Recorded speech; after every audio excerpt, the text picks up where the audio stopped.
ថ្លែងទាំងអួរដើមកលោកជំទាវសុករស្មីរៀបរាប់រឿងរ៉ាវនៅពីក្រោយខ្នងមុនសម្រាប់ចិត្តបង្ហាញមុខកូនស្រីនៅក្នុងពិធីចម្រើនវ័យគម្រប់ខួប1ឆ្នាំរបស់កូនស្រីបណ្ដូលចិត្តលោកជំទាវសុករស្មីនិងស្វាមីគ្រួសារលោកជំទាវបានរៀបចំពិធីយ៉ាងអធិកអធមនិងមានការអញ្ជើញចូលរួមពីភ្ញៀវកិត្តិយសយ៉ាងច្រើនកុះករពិសេសនៅក្នុងពិធីនេះបានដំណើរការឡើងមិនដូចជាកម្មវិធីធម្មតាទូទៅឡើយគឺបានបញ្ចូលនៅប្រពៃណីសំខាន់ៗរបស់ខ្មែរមើលទៅពិតជាគួរឲ្យចាប់អារម្មណ៍ណាស់មុនថ្ងៃចាប់ផ្ដើមកម្មវិធីលោកជំទាវនិងស្វាមី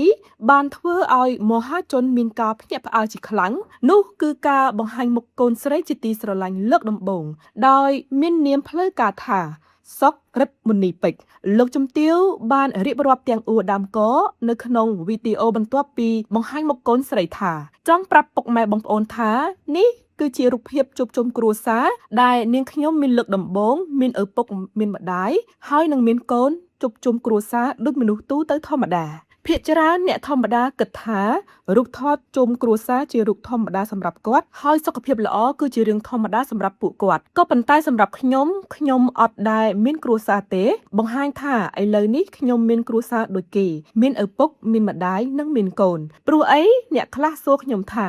ហេតុអ្វីបានអត់ដែលថតជាមួយកូនដោយសារអីខ្ញុំអត់ដែលមានកូនទេហើយនេះជាលើកទី1ដែលខ្ញុំបង្ហាញមុខកូនហើយកូនឥឡូវគាត់បាន1ខួបហើយអ្នកដែលគាត់កើតជំងឺមហារីកគឺគាត់ដឹងហើយពិបាកក្នុងការមានកូនណាស់ខ្ញុំតស៊ូបន្ទាប់ពីព្យាបាលជំងឺមហារីកហើយរយៈពេល3ឆ្នាំទៅ5ឆ្នាំទៅពេទ្យឲ្យយកកូនយើងតស៊ូពុះពៀគ្រប់ឧបសគ្គទម្រាំតែបានកូនម្នាក់នេះឥឡូវខ្ញុំបានជោគជ័យដូចជាក្រុមគ្រួសារមនុស្សទូទៅធម្មតាហើយរាល់ថ្ងៃខ្ញុំអត់ទាមទារអីក្រៅពីមានគ្រួសារដូចមនុស្សធម្មតាទេសង្ឃឹមថាពុកម៉ែបងប្អូនឃើញកូនស្រីម្នាក់នេះគាត់ឈ្មោះសុករិទ្ធមនីពេជ្រសូមឲ្យពុកម៉ែបងប្អូនជូនពរគាត់ម្នាក់មួយជាកូនសម្លាញ់ចិត្តរបស់ពួកខ្ញុំទាំងពីរហើយគ្រាន់តែសុំថាឲ្យស្រឡាញ់គាត់ដូចខ្ញុំព្រោះអីមានតែមួយគត់ថ្លែងក្នុងកម្មវិធីជូនទៅកាន់ភ្ញៀវកិត្តិយសលោកជំទាវបានបន្តទៀតថាអរគុណបងប្អូននិងតំណាងចែកចាយទាំងអស់ដែលបានមកចូលរួមខួបកំណើតកូនខ្ញុំអរគុណខ្លាំងមែនទែនក៏ខ្ញុំមិនដែលគិតថាខ្ញុំមានថ្ងៃនេះដែរចង់ប្រាប់ថាខ្ញុំរៀបការបានរយៈពេល10ឆ្នាំហើយតែងតែជួបឧបសគ្គនិងបញ្ហាសប្បាយក៏មានទឹកភ្នែកក៏មានឆ្នាំទី1ដែលខ្ញុំការជាមួយប្តីខ្ញុំក៏ធ្លាប់មានកូនដែរប៉ុន្តែវារលូតអត់នៅទេហើយឆ្នាំទី2ខ្ញុំត្រូវធ្លាក់ខ្លួនកើតជំងឺមហារីកអញ្ចឹងពេទ្យគេឲ្យតមអត់ឲ្យមានកូន3 4 5ឆ្នាំអញ្ចឹងគ្រាន់តែយើងខាតពេលក្នុងការមើលជំងឺវានេះច្រើនហើយបន្ទាប់ពីជាសុខភាពយើងគឺអត់ដូចដើមទេយើងត្រូវទៅពិគ្រោះជាមួយគ្រូពេទ្យហើយពេទ្យប្រាប់យើងថាធ្វើម៉េ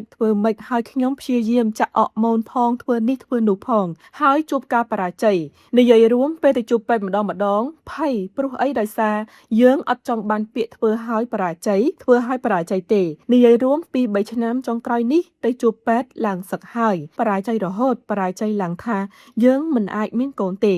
ហើយសំបីតែបន្ទប់កូនក៏អត់មានរៀបឲ្យគ្នាដែរនិយាយរួមស្អីក៏អត់ត្រៀមសំបីតែឈ្មោះកូនពេលនៅក្នុងពោះក៏អត់ហ៊ានស្រមៃថាខ្លួនឯងមានកូនទេរហូតកើតសឹងតែថា2-3អាទិត្យហើយរកឈ្មោះអត់ទាន់ឃើញទេហើយឥឡូវខ្ញុំចង់ប្រាប់ពុកម៉ែបងប្អូនថាឥឡូវនេះគឺខ្ញុំមានឱកាសមានកូនដូចគេហើយក៏ចង់ឲ្យពុកម៉ែបងប្អូនជូនពរកូនខ្ញុំម្នាក់មួយសូមមេត្តាជូនពរឲ្យគាត់សុខសប្បាយសុខភាពល្អព្រោះអីពួកខ្ញុំទម្រាំតែបានគាត់នៅហត់ណាស់យើងឆ្លងកាត់គ្រប់ឧបសគ្គការជាមួយគ្នាជិត10ឆ្នាំទម្រាំតែបានកូនស្រីម្នាក់នេះជាបណ្ដូលចិត្តហើយអត់ហ៊ានប្រកាសប្រាប់អ្នកណានិយាយរួមស្អីក៏អត់ហ៊ានដែររហូតមកដល់សប្តាហ៍ថ្ងៃនេះឃើញគាត់មានសុខភាពល្អអញ្ចឹងសង្ឃឹមថាពុកម៉ែបងប្អូនជូនពរគាត់ម្នាក់មួយខ្ញុំមានតែប៉ុណ្្នឹងទេបន្ទាប់ពីបានឃើញទស្សនវិជ្ជាដល់គួរឲ្យរំភើបនេះមហាជនជាច្រើនបានសម្ដែងការត្រេកអរនិងពាក្យពេចន៍ជូនពរទៅកាន់លោកជំទាវជាពិសេសគឺកូនស្រីមាសពេជ្រដែលជាក្តីសង្ឃឹមតែមួយគត់នៃថ្ងៃអនាគតគ្រួសាររបស់លោកជំទាវ